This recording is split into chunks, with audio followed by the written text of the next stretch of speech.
Hello and welcome to the Merlin Lock podcast. I'm Merle. And I'm Locke. Set sail and low expectations for everything nerd, accompanied by a healthy, albeit shameful helping of pointless banter, lack of focus, and questionably acquired knowledge. Now to start us off, Locke, I have a question that I've been thinking about. Simply thinking about the question, not any answers to it.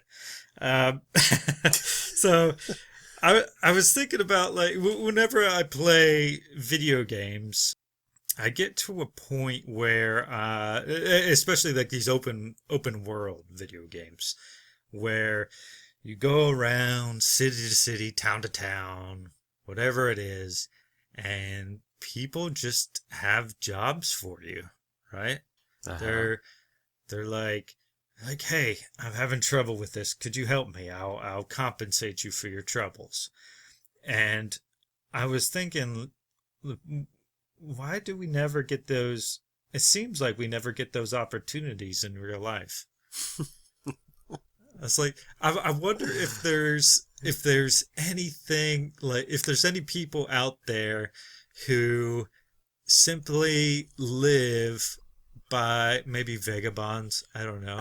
That they just go around and they pick up quests from strangers and perform these services, and then get paid for their troubles.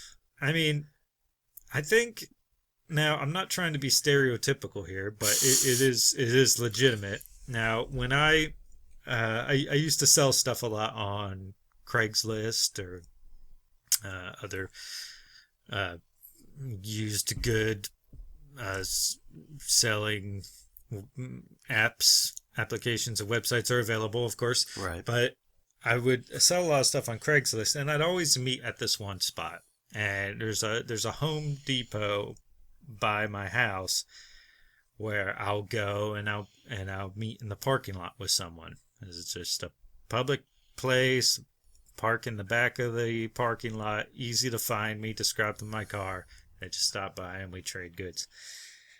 And every time I'm there, there's always a big group of Hispanic guys standing in the parking lot. Mm-hmm. Now I know, like, people joke about it and stuff, but it's legitimate. Like, they're all like, I would sit there right beside them while I was waiting for people, and they would just be sitting there with their lunch boxes and just chatting to one another, hanging out until somebody would drive up and yell out to them, like, can any of you do this kind of task? Like, whether it's like roofing or tiling, or it was always like something different. And a couple of people would raise their hand, and he'd be like, all right, if you guys want a job, jump in. And a couple of them would get in the truck or the van or whatever, and they would drive off. So the closest thing I see to questing in real life is kind of like that. It's where the quest giver just randomly approaches you. So yeah, you have those random ones that just appear out of thin air, and they're like, "Hey, you stranger, I have a job for you. Do you know how long I've been looking for you?" No, you weren't looking for me. You were looking for Hefe. He's the one that can help you. But yeah, that's like the closest thing I could think of, or maybe or I guess prostitution's like that too. I don't know. I don't have any personal experience on that front. I'd say it's a lot like God of War, where you just mash buttons until a bunch of orbs show up. Kind of like a STI. Yeah, probably. Yeah. I mean, that you have higher odds of it. I do remember one time I was in 29 Palms, California, and I was staying at a motel with a bunch of guys, and me and my roommate, my buddy, we were sharing a room, and he had just gotten back from the bar, and he was hammered. So he didn't walk on his own. My other buddies had him draped over their shoulders, and they dropped him off at the door. And they're like, "Hey, good luck, bud." And I was like, "Oh, thanks, guys." And so I had to drag him into the room, like get the puke-stained clothes off of him, get him in his PJs, and put him to bed with a bucket, right? Right. And after I had finished all of that, like getting him into bed, I hear pounding at the door. And I was like, "Oh, it's probably just one of the guys coming to see what's up, see if he's okay." And I open the door, and there's this woman standing there with, ooh, buddy. So she had some pretty heavy makeup on, and she had like leopard print, like a very short leopard print skirt. Her clothes seemed kind of worn, and So the circus like, was in town? yeah, oh, man, it might as well have been. But and then she smiled at me, and she was missing teeth, and it was the most awkward thing. And she asked me if I wanted a good time, right? Like the typical thing you hear is like, "Hey, you looking for a good time?" kind of thing. And Hey, I was sexy, like, you looking for a good time? yeah, exactly. And dude, I was so put off. But I was like, yes, absolutely. No, I was just kidding. No. I was like, no, got my hands full tonight. Come back when you're missing more teeth. Then I'm totally down. Oh man, it was so awkward. I was like, there's no way. Like, what kind of motel are we? Well, it was a motel, so that's almost expected, especially like in 29 Palms where we were. Like, it was the desert, It was just the crap place to be. Cheaply owned motels, not your fancy hotels. Yeah, it wasn't like a fancy part of 20, because I'm sure there's nicer parts of 29 Palms. Is it like the motels? Oh no, it's just like you have each room is side by side, right? No levels to it. Yeah. Right. And well, I guess like Palm City is nearby, and I heard that was nice, but I've never been there. I guess what I'm saying is like, it seems like you have to fully commit to work, right? Nobody's looking for temporary temporary help to perform certain tasks that they're having trouble with. It's always having to. It's always outsourcing to like contractors or a big name company. So I guess it's they want quality work and things, which I can understand. It's not simply hire all Joe Schmo off the street because he said he can do some plumbing. I understand that there could be problems with that, but I mean, like, just like manual labor. Can you think of like any kind of occurrences where, like, how that might come about, or have any personal experience with this, or any stories that you've heard? Closest random encounters to side quests or side jobs, I suppose, was it's like when you're in the middle of a main quest and all of a sudden this random stranger pops up and says, "Hey, I got a job for you." Not now. I'm in the middle of something. Hey, buddy. Hey, buddy. But like I was working at my job, and it was a retail job. So you get random encounters all the time. I mean, these are essentially your NPCs who come up, tell you a very strange story, and then leave you with nothing but that to think about for the rest of the day. Right. What the hell was that? And you just can't help but share the story then, because you're like, I had this weird encounter today. But yeah, no, I had someone who approached me, and they, after talking for so long, they're like, oh, you're good with computers. How's about you help me with a computer? And then next day comes, they bring in the computer, and there I am trying to work on it. Well, at my job, I'm trying. Oh, okay. Well, I'm trying to fix said computer, and then I even went home later. Also tried to work on the computer to no avail. The thing was so outdated. It was like a 15-year-old computer. Was it something you got paid for, or? Oh yeah, they paid me for it. Oh, they paid you for your time. They paid me for my time, and in the end, I not only made out with $20, but I made out with a laptop. Because they just said keep it. Like, well, if it's not going to do what I hoped it would do, then I don't want it. Okay. I can't think of another time. Okay, let's hear it. I was just walking, just taking laps around the neighborhood, and this guy was out. He was starting to like put rocks up against the house, like just line up the edges of the house with rocks. Like how some people will do mulch, some people do like rocks. So yeah, he was doing that. Seen me, and it was just like, hey you, would you like to help me with this? Hey traveler. It's a traveler.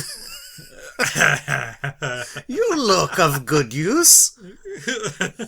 You look like a strapping young lad. Did you help him? Like, he didn't want it right now. He wanted it later on. So, needless to say, the quest expired. Because, yeah. They texted me, but it did not, like, the text did not go up. Like, I had a lot going on already.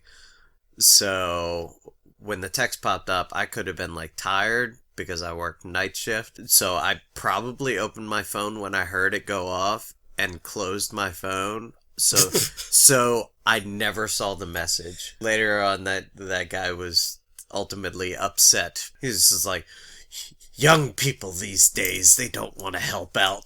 And I was just like, it's not that I don't want to help out, dude. I work third shift. I work 50 hours a week. What do you want from me? Patronizing old people. Yeah, we'll be there someday. Yeah. Probably. We'll be those. We'll be those people. We'll be those very things that we swore up against. I will not become that. These damn kids. Yeah, it's unavoidable, I think. Always on their boomy bopses and bing baps and playboys. Oh, these kids sound like they're walking around in Whoville. Boy binglers and toy danglers and whatcha hoodlers. Man, it would be nice if, like, you could come across some older folk and be carrying in groceries or something and be like, oh, can I help you out with that? Be like, sure.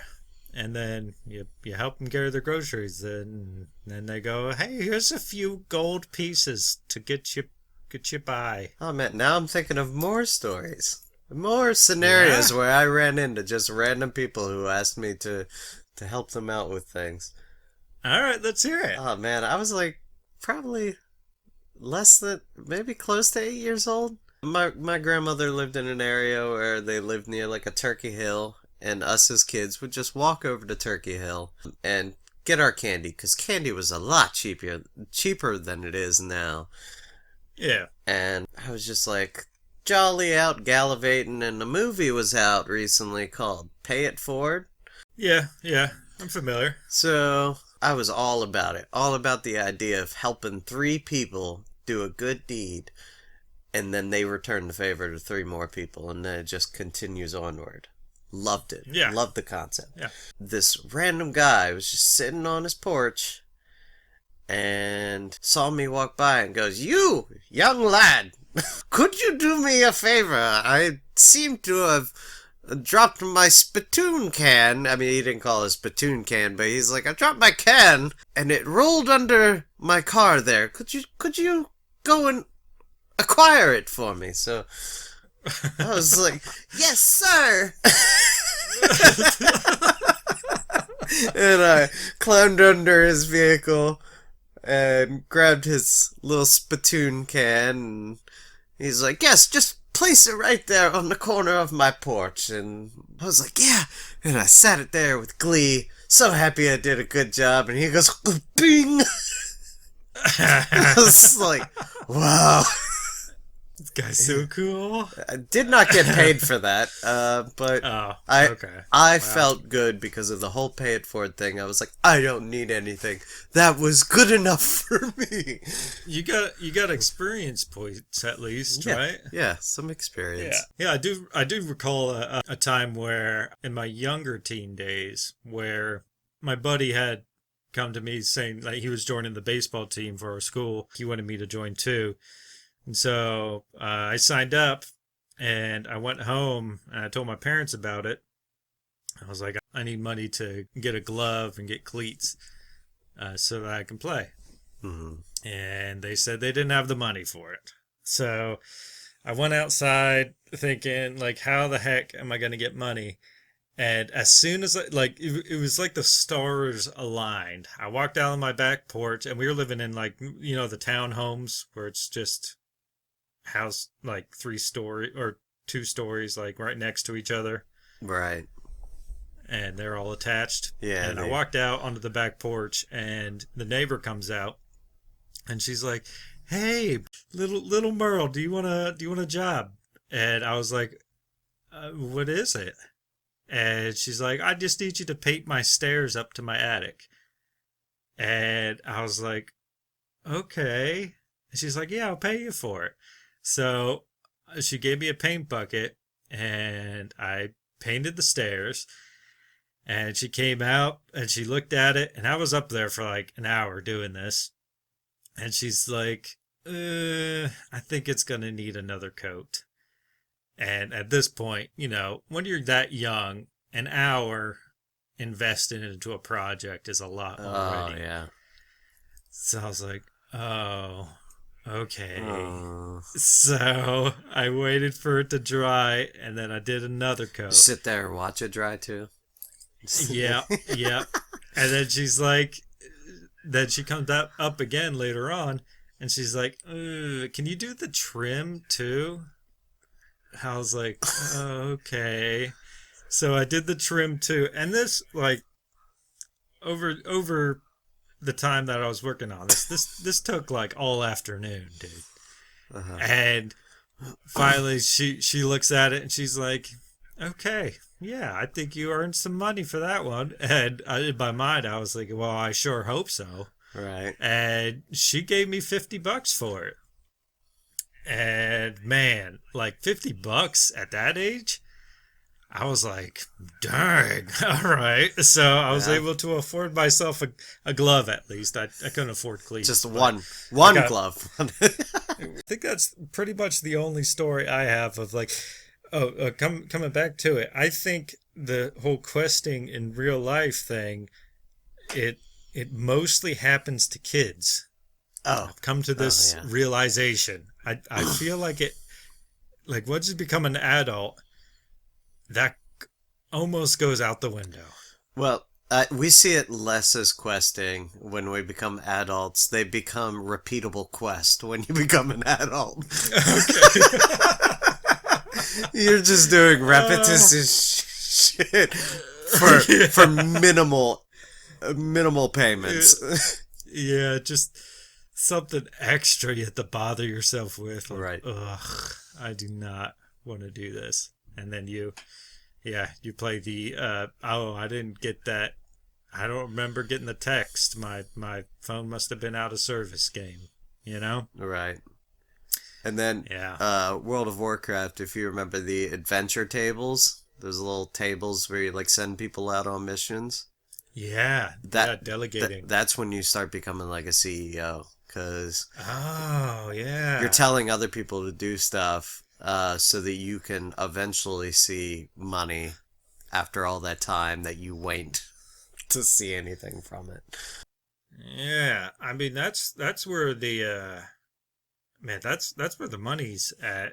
I mean, it's no like if you're able to have the confidence to tell other people what to do, and if they actually do it, then you have some power there, you know? And it's I don't know if it's unearned or it seems unreasonable where you just get people with actual talent and skill and tell them what to do and then you benefit from it. Right. Isn't that's a funny thing, isn't it? It is, isn't it? That seems like they're simply just taking advantage. But how do they get to that? What's the mindset that they must have to be able to take up that mantle and be able to achieve that? I don't know what gets you there. Management? Is that what we're talking about? That's Well, not necessarily management, because like the I feel CEO level of things. yeah, I guess it's like as far as like the CEO stuff, I guess that's just money. You just have to have a lot of money. Yeah, yeah. or or is it like but how did they get there in the first place? A lot of them similar tactics. I know nothing when it comes to business. I have no degree in business or anything like that, but I will say it takes a certain mindset, and what little I do know is they tell you to go off a certain, let's call it a creed. You just got to follow this guideline, which is just don't care about people, care about your own investment. Yeah. That seems to be the trend. Yeah, if like the colder a person you are, I'm sure there the more are. money you can I'm make. sure there are some very humanitarian people who are at that level, but none that I know. Yeah. I feel like eventually they get walked on or walked all over, taken advantage of because like some kind of naivety. I know managing people is quite an experience. Can be pretty rough because you got to tolerate a lot of different personalities. You got your people who they want constant attention. They want constant. Um, what's the word I'm looking for? Affirmation. Yeah. Yeah. So I guess you do just have to constantly cater to different personalities. Yeah, I get that. So it makes it difficult when you gotta constantly fight with that. So in that regard, the less the less you partake in that scenario, you kind of almost gotta let their petty squabbles go. Like Let it fizzle out. let them fizzle it out. Let them eventually ignore it and move on from it because we're only human. I don't know. Like, whenever I think of management, I think of people that have just been doing it for a while to the point where they know it well enough that they can uh, delegate appropriately and with the knowledge to do so. For the most part. But yeah, then when it comes to when it comes to like being a CEO and stuff like that, like sure they I'm just trying to think of like how you can possibly get to that point where you you bypass so much or spend so little time on each of the stepping stones to that point where you're constantly promoted or like is it like catering to your higher ups, or like brown nosing, or is it a confidence that the higher ups see in that person that says, we think that this guy would be a good fit. Like, this guy's selfish enough to be a good fit, and do what's best for the company and for himself, Like, rather than the people that work under him. some people absolutely hate brown nosers. Some people are blinded by it. Like, they don't quite see that it's brown nosing. Like, somebody's coming up and trying to just cater to them and be nice to them so that they can get more attention. It's like a game. Oh, yeah. I'd say a game of life. Wow. Yeah. Wow. But it's the game of business. Right. Where there's a certain strategy that's effective, but you constantly get curveballs and need to change your strategy. But man, I would love to get some insight into that, like what it takes to get to that point. What it takes to be CEO, post it in the comments, bam. Yeah. and they'll put a link to one of these bullshit videos on YouTube or whatever. I'll give it a shot. I will watch the video, tell you how I feel about it. I'm not going to watch the video. I'm just going to. I'm not going to waste my time. I don't care to be CEO of anything. I will gladly watch anything just to tell you whether you're wrong. Yeah, by the end, the end of all these videos that you see, though, are always like, if you buy my book and subscribe to my 30-step process class or whatever, master class, like you pay me money and I'll teach you how to do it. And then they give you some kind of rigmarole that everybody else says. Wait a minute, Merle. I'm pretty sure you had shown me what masterclass was. Well, that was different. That I will say, masterclass was an interesting thing to get into. It was an interesting to watch. Of course, the one thing that I watched had to do with Samuel L. Jackson talking about acting, which a lot of what he said I already knew. After going to school for it, I would hope that I would at least have some form of knowledge. Yeah. I just got on the masterclass to see the writer stuff. Like Neil Gaiman's masterclass was pretty great. I loved it, and it was well worth the investment for that. I enjoyed it. It wasn't anything that was,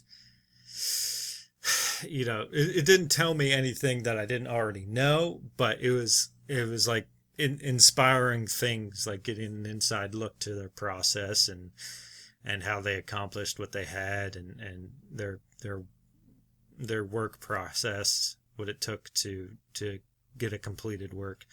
And I enjoyed it a lot. I did. What else did I watch on the masterclass? I think I watched the Gordon Ramsay. I watched his masterclass, and that was fun. I enjoyed that because I like cooking, and not anywhere near that level, of course. Right. Yes. But, he had some good tips here and there, tips that I don't really utilize, because I'm not a cook at a restaurant or anything. But, it was fun. It was a fun watch. It was a nice thing to get into. I wish I would have had more time to watch more before my trial expired. Yeah, because I split the cost of the initial subscription. It was like a year-long subscription, and I talked to somebody else, and I said, "Hey, did you ever want to look into this stuff?" because the person I was talking to was into business, and I said there's master classes on business if you want to see them, and I just want to see the writing stuff, so I'll split it with you and we'll get a year-long subscription. And we did when we split the cost, and then alongside that I got a couple codes for like a week-long free trial or something. Mm-hmm. And that's when I sent you that. I sent you one of those. So it was a pretty good deal, I think. I mean, it's not the best investment into that because there's so much free resources on the internet. Right. But it was stuff that you won't be able to find on free resources. Right. So it was cool to get a little insider look on those things. By the way, we are not at all sponsored by Masterclass. No, not at all. Just letting you know our experience with it. We got no promo codes, nothing like that. Sorry. Yeah. Sorry about that. But if you use the code BurrellandLock at checkout now, it's good. Thank you for joining us on the Merle and Locke podcast. If you enjoyed this banter, please consider becoming a patron by going to patreon.com/Merle and Locke, or simply follow the link in the description. Thank you.